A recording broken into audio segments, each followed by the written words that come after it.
Hi, ನಮಸ್ತೆ ಎಲ್ರಿಗೂ. ಸವಿರುಚಿಯ ಆಟ ಚಾನಲ್ಗೆ ಸ್ವಾಗತ ಸುಸ್ವಾಗತ. ಇವತ್ತು ನಾನು ಮಾಡ್ತಿರೋಂಥ ರೆಸಿಪಿ ಚಿಕನ್ ಬಿರಿಯಾನಿ. ತುಂಬಾ ಟೇಸ್ಟಿಯಾಗಿ ಮತ್ತು ತುಂಬ ಸಿಂಪಲ್ಲಾಗಿ ಹೇಗೆ ಮಾಡೋದು ಅಂತ ತೋರಿಸ್ತಾ ಇದ್ದೀನಿ. ತುಂಬಾ ರುಚಿಯಾಗಿರುತ್ತೆ, ಬೇಗ ಕೂಡ ಆಗೋಗ್ಬಿಡುತ್ತೆ. ಹೇಗೆ ಮಾಡೋದು ಅಂತ ನೋಡ್ಕೊಳ್ಳೋಣ. ಅದಕ್ಕೂ ಮೊದಲು ಯಾರಾದರೂ ನನ್ನ ಚಾನಲ್ ಸಬ್ಸ್ಕ್ರೈಬ್ ಮಾಡದೆ ನೋಡ್ತಾ ಇದ್ದರೆ ದಯವಿಟ್ಟು ಸಬ್ಸ್ಕ್ರೈಬ್ ಮಾಡ್ಕೊಳ್ಳಿ. ಸಬ್ಸ್ಕ್ರೈಬ್ ಆದರೆ ಇನ್ಕೋತೀನಿ. ಮೊದಲಿಗೆ ನಾನಿಲ್ಲಿ ಒಂದು ಪಾತ್ರೆಯಲ್ಲಿ 1 ಲೋಟದಷ್ಟು ಬಾಸುಮತಿ ರೈಸನ್ನು ತಗೋತಾ ಇದ್ದೀನಿ. ನೀವು ಬಾಸುಮತಿ ರೈಸ್ ಇಲ್ಲ ಅಂದರೆ ಮಾಮೂಲಿ ನಾವು ಅಡುಗೆ ಮಾಡ್ತೀವಲ್ವ, ನಾರ್ಮಲಾಗಿ ಅದೇ ಅಕ್ಕಿನ ತೊಗೋಬೋದು. ಇನ್ನೂ 1 ಗ್ಲಾಸಷ್ಟು ನಾರ್ಮಲ್ ಅಕ್ಕಿನ ತೊಗೋತಾ ಇದ್ದೀನಿ. ಅಂದರೆ ಮನೆಯಲ್ಲಿ ಯಾವಾಗಲೂ ಅನ್ನಕ್ಕೆ ಉಪಯೋಗಿಸ್ತೀವಲ್ವ, ಈ ಅಕ್ಕಿ ಕೂಡ ನಾನು ತೊಗೊಂಡಿದ್ದೀನಿ. 2 ಗ್ಲಾಸ್ ತೊಗೊಂಡಿದ್ದೀನಿ. ಒಟ್ಟು 1 glass basmati rice, 1 glass rice ಮಾಡುವಂಥ ಯಾವಾಗಲೂ ನಾವು ರೈಸ್ ಮಾಡ್ತೀವಲ್ವ ಈ ರೈಸ್ನ ತೊಗೊಂಡು ನೀರು ಹಾಕಿ 2 ರಿಂದ 3 ಸರಿ ತೊಳೆದು ಒಂದು 20 ನಿಮಿಷ ನೆನೆಯೋಕೆ ಇಟ್ಬಿಡೋಣ. ಇವಾಗ ಸ್ಟವ್ ಹಚ್ಕೊಂಡು ಒಂದು ಕುಕ್ಕರ್ ಇಟ್ಕೊಂಡಿದ್ದೀನಿ. ಕುಕ್ಕರ್ ಬಿಸಿ ಆಗ್ತಿದ್ದಂಗೆ ನಾನು 2 ಟೇಬಲ್ ಸ್ಪೂನ್ ಎಣ್ಣೆ, ಇದಕ್ಕೆ 1 ಟೇಬಲ್ ಸ್ಪೂನು ತುಪ್ಪ ಹಾಕ್ಕೊಂಡಿದ್ದೀನಿ. ತುಪ್ಪ ಮತ್ತು ಎಣ್ಣೆ ಬಿಸಿ ಆಗ್ತಿದ್ದಂಗೆ ನಾನು ಮಸಾಲೆಗಳು ಚಕ್ಕೆ, ಲವಂಗ, ಸೋಂಪು, ಏಲಕ್ಕಿ ಕಾಯಿ 4, ಪಲಾವ್ ಎಲೆ 2, ಕಲ್ಲು ಹೂವು, ಇದೇನು ನನಗೆ ಸ್ಪೈಸಸ್ ಬರುತ್ತೆ ಮಸಾಲೆಗಳು, ಇದೆಲ್ಲದನ್ನು ಕೂಡ ನಾನು ಸೇರಿಸ್ಕೊಂಡಿದ್ದೀನಿ. ಇದ್ರ ಜೊತೆಗೆ 2 ಈರುಳ್ಳಿ ದಪ್ಪದು ಕಟ್ ಮಾಡಿಕೊಂಡು ಹಾಕ್ಕೊಂಡಿದ್ದೀನಿ. ಈರುಳ್ಳಿ ಎಷ್ಟು ಜಾಸ್ತಿ ಹಾಕ್ತೀವೋ ಬಿರಿಯಾನಿಗೆ ಅಷ್ಟೇ ರುಚಿ ಹೆಚ್ಚುತ್ತೆ. ಅದರಿಂದ ನಾನು ದಪ್ಪದು 2 ಗೆಡ್ಡೆನ ತೆಗೆದು ಕಟ್ ಮಾಡಿ ಹಾಕ್ಕೊಂಡಿದ್ದೀನಿ. 2 ಗೆಡ್ಡೆ ಈರುಳ್ಳಿ ಸ್ವಲ್ಪ ಹಸಿ ವಾಸನೆ ಹೋಗೋವರೆಗೂ ಹುರ್ಕೊಂಡು ಆಮೇಲೆ ನಾನು 1.5 ಟೇಬಲ್ ಸ್ಪೂನಷ್ಟು ಶುಂಠಿ ಬೆಳ್ಳುಳ್ಳಿ ಪೇಸ್ಟ್ ಕೂಡ ಸೇರಿಸ್ಕೊಂಡಿದ್ದೀನಿ. ಶುಂಠಿ ಬೆಳ್ಳುಳ್ಳಿ ಪೇಸ್ಟನ್ನು ಸ್ವಲ್ಪ ಹಸಿ ವಾಸನೆ ಹೋಗೋವರೆಗೂ ಫ್ರೈ ಮಾಡ್ಕೊತಾ ಇದ್ದೀನಿ. ಮತ್ತು ಶುಂಠಿ ಬೆಳ್ಳುಳ್ಳಿ ಪೇಸ್ಟು ಫ್ರೈ ಆದಮೇಲೆ 1 ಟೊಮ್ಯಾಟೋನ ನಾನು ಕಟ್ ಮಾಡಿ ಸೇರಿಸ್ಕೊಂಡಿದ್ದೀನಿ. ತುಂಬ ದೊಡ್ಡದಾದರೆ ಅರ್ಧ ಟೊಮೆಟೊ ಸಾಕು. ನಾನು ಇಲ್ಲಿ ಚಿಕ್ಕದೇ 1 ಟೊಮೆಟೊ ಸೇರಿಸ್ಕೊಂಡಿದ್ದೀನಿ. ಅದಾದ ನಂತರ ನಾನು ಸ್ವಲ್ಪ ಪುದೀನ ಸೊಪ್ಪು ಕೂಡ ಕಟ್ ಮಾಡಿ ಸೇರಿಸ್ಕೊಂಡಿದ್ದೀನಿ. ಆಮೇಲೆ ಸ್ವಲ್ಪ ಕೊತ್ತಂಬರಿ ಸೊಪ್ಪು ಕೂಡ ಸೇರಿಸ್ಕೊಂಡಿದ್ದೀನಿ.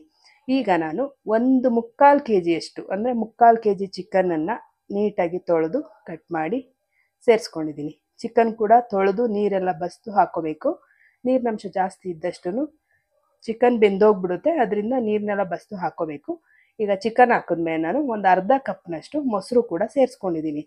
ಇವಾಗ ನಾನು ಸ್ವಲ್ಪ ಉಪ್ಪು ಕೂಡ ಸೇರಿಸ್ಕೊಂಡಿದ್ದೀನಿ. ಈ ಹಂತದಲ್ಲೇ ನಾವು ಉಪ್ಪು ಹಾಕ್ಕೊಂಡ್ರೆ ಚಿಕನ್ಗೆ ಪೀಸಸ್ಗೆಲ್ಲ ಚೆನ್ನಾಗಿ ಉಪ್ಪು ಹಿಡಿಯುತ್ತೆ ಅಂದ್ಬಿಟ್ಟು ಹಾಕ್ಕೊಳ್ಳೋದು, ಟೇಸ್ಟ್ ಚೆನ್ನಾಗಿರುತ್ತೆ ಅಂತ.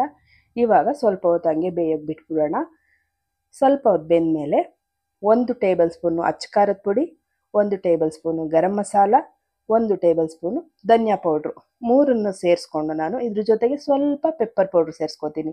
1 ಟೀ ಸ್ಪೂನಲ್ಲಿ ಅರ್ಧ ಟೀ ಸ್ಪೂನಷ್ಟು ಪೆಪ್ಪರ್ ಪೌಡ್ರು ನೀವು ನೋಡಿಕೊಂಡು ಹಾಕೋಬೋದು. ಖಾರಕ್ಕೆ ಏನು ಬೇಕೋ ಅದನ್ನು ನೋಡಿಕೊಂಡು ಪೆಪ್ಪರ್ ಪೌಡ್ರು ಬೇಕಂದರೆ ಹಾಕ್ಕೊಳ್ಳಿ, ಇಲ್ಲ ಅಂದರೆ ಸ್ಕಿಪ್ ಮಾಡಿಬಿಡಿ.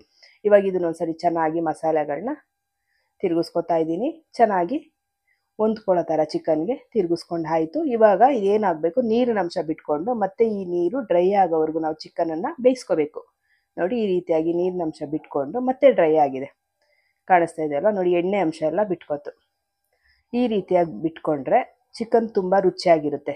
ಈಗ ನಾನು ಏನು ಮಾಡ್ತೀನಿ, ಈಗ ನಾನು 2 ಗ್ಲಾಸ್ ಅಕ್ಕಿ ತೊಗೊಂಡಿದ್ದೀನಿ ಅಲ್ವಾ, ನೆನೆಯೋಕೆ ಇಟ್ಬಿಟ್ಟಿದ್ದೀನಿ ಅಲ್ವಾ ಅಕ್ಕಿ, ಅದರಿಂದ ನಾನು 3.5 ಗ್ಲಾಸಷ್ಟು ನೀರು ಹಾಕೋತೀನಿ. ಅರ್ಧ ಗ್ಲಾಸು ಸ್ಕಿಪ್ ಮಾಡ್ತೀನಿ. 4 ಗ್ಲಾಸಲ್ಲಿ ಅರ್ಧ ಗ್ಲಾಸು ನಾನು ಸ್ಕಿಪ್ ಮಾಡಿಕೊಂಡು 3.5 ಗ್ಲಾಸಷ್ಟು ನೀರು ಹಾಕೋತಾ ಇದ್ದೀನಿ. ಯಾಕೆ ಅಂದರೆ ಅಕ್ಕಿ ನೆಂದಿದೆ 20 ನಿಮಿಷ, ಅದರಿಂದ ನಾನು ಅರ್ಧ ಗ್ಲಾಸ್ ನೀರನ್ನ ಸ್ಕಿಪ್ ಮಾಡ್ತಾಯಿದ್ದೀನಿ. ಇವಾಗ ಈ ನೀರು ಚೆನ್ನಾಗಿ ಕುದೀಲಿ. ನೋಡಿ, ಕುದೀತಾ ಇದೆ ಚಿಕನ್ ಜೊತೆ ನೀರು. ಈಗ ನಾನು ಅಕ್ಕಿನ ಸೇರಿಸ್ಕೊತೀನಿ. ಯಾಕೆ ಮೊದಲೇ ಅಕ್ಕಿ ಸೇರಿಸಿಲ್ಲ ಇವತ್ತು ಅಂದರೆ ಅಕ್ಕಿ ನೆಂದಿರೋದ್ರಿಂದ ನೀರು ಕುದಿ ಬರಲಿ ಅಂದ್ಬಿಟ್ಟು ಹಾಕಿಲ್ಲ ಅಷ್ಟೇ ಅಕ್ಕಿನ. ಇವಾಗ ನೋಡಿ, ಈಗ ನೀರು ಮತ್ತು ಚಿಕನ್ ಎಲ್ಲ ಚೆನ್ನಾಗಿ ಬೆಂದು ಕುದೀತಿರ್ಬೇಕಾದ್ರೆ ನಾನು ಅಕ್ಕಿನ ಸೇರಿಸ್ಕೊಂಡಿದ್ದೀನಿ. ಅಕ್ಕಿ ಸೇರಿಸ್ಕೊಂಡಾದ್ಮೇಲೆ ಹಂಗೆ ನಿಧಾನಕ್ಕೆ ಅಕ್ಕಿನ ತಿರುಗಿಸ್ಕೊಳ್ಳೋಣ. ನಾವು ಸ್ವಲ್ಪ ರಫಾಗಿ ಏನಾರು ತಿರುಗಿಸ್ಬಿಟ್ರೆ ಅಕ್ಕಿ ನೆಂದಿದೆ ಅಲ್ವಾ, ಕಟ್ಟಾಗೋಗ್ಬಿಡುತ್ತೆ, ಒಳ್ಳೆ ನುಚ್ಚಕ್ಕಿ ಥರ ಆಗೋಗ್ಬಿಡುತ್ತೆ ಬಾಸುಮತಿ ರೈಸ್ ಎಲ್ಲ. ಅದರಿಂದ ನಾನು ಸ್ಮೂತಾಗಿ ತಿರುಗಿಸ್ಕೋಬೇಕು. 1-2 ಸಲ ತಿರುಗಿಸ್ಕೊಳ್ಳೋಣ. ಇದು ಚೆನ್ನಾಗಿ ಕುದಿ ಬರಬೇಕು. ಒಂದು 20-30% ಅನ್ನ ಹಾಗೆ ಬೆಂದ್ಬಿಡ್ಲಿ. ಆಮೇಲೆ ಕುಕ್ಕರ್ನ ಮುಚ್ಕೊಳ್ಳೋಣ. ನೋಡಿ, ಈ ರೀತಿಯಾಗಿ ಕುದೀತಾ ಇದೆ, ಅನ್ನ ಸ್ವಲ್ಪ ಬೆಂದಿದೆ. ಇವಾಗ ನಾನು ಕುಕ್ಕರ್ ಮುಚ್ತೀನಿ. ಮುಚ್ಚಿಬಿಟ್ಟು 1 ವಿಷಲ್ ಬರ್ಸ್ಕೊಂಡಿದ್ದೀನಿ. 1 ವಿಷಲ್ ಬಂದಮೇಲೆ ಈ ರೀತಿಯಾಗಿ ರೆಡಿ ಆಗಿದೆ ಬಿರಿಯಾನಿ. ಈ ರೀತಿನಲ್ಲಿ ನಾವು ಮಾಡಿಕೊಟ್ರೆ ಮನೆಯಲ್ಲಿ ಬಿರಿಯಾನಿನ ಹೋಟ್ಲು ಬಿರಿಯಾನಿ ಮತ್ತೆ ಬೇಕಂತಾನೆ ಅನಿಸಲ್ಲ, ಅಷ್ಟು ಚೆನ್ನಾಗಾಗಿರುತ್ತೆ. ಮಕ್ಳಿಗಾಗಲಿ ದೊಡ್ಡವ್ರಿಗಾಗಲಿ ತುಂಬಾ ಇಷ್ಟಪಟ್ಟು ತಿಂತಾರೆ.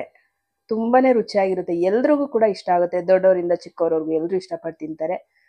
ಅದರಿಂದ ಈ ಬಿರಿಯಾನಿ ಈ ರೀತಿ ಮಾಡಿ ತೋರಿಸಿದ್ದೀನಿ ನಾನು. ನಿಮ್ಗೆಲ್ರಿಗೂ ಈ ರೆಸಿಪಿ ಇಷ್ಟ ಆಗಿದ್ರೆ ದಯವಿಟ್ಟು ನನ್ನ ಚಾನಲ್ನ ಸಬ್ಸ್ಕ್ರೈಬ್ ಮಾಡ್ಕೊಳ್ಳಿ, ಲೈಕ್ ಮಾಡಿ, ವಿಡಿಯೋಗೆ ಶೇರ್ ಮಾಡಿ, ಕಮೆಂಟ್ ಮಾಡಿ, ಮತ್ತು ಸವಿರುಚಿಯ ಆಟ ಚಾನಲ್ನ ಸಪೋರ್ಟ್ ಮಾಡಿ. ಒಳ್ಳೊಳ್ಳೆ ವೀಡಿಯೋಸ್ನ ಹಾಕ್ತೀನಿ, ಅದರಿಂದ ನನ್ನ ಚಾನಲ್ನ ಸಬ್ಸ್ಕ್ರೈಬ್ ಮಾಡ್ಕೊಳ್ಳಿ. ನನ್ನ ಚಾನಲ್ ಹೆಸರು ಸವಿರುಚಿಯ ಆಟ. ನೆಕ್ಸ್ಟ್ ವಿಡಿಯೋದಲ್ಲಿ ಸಿಗ್ತೀನಿ. Thank you.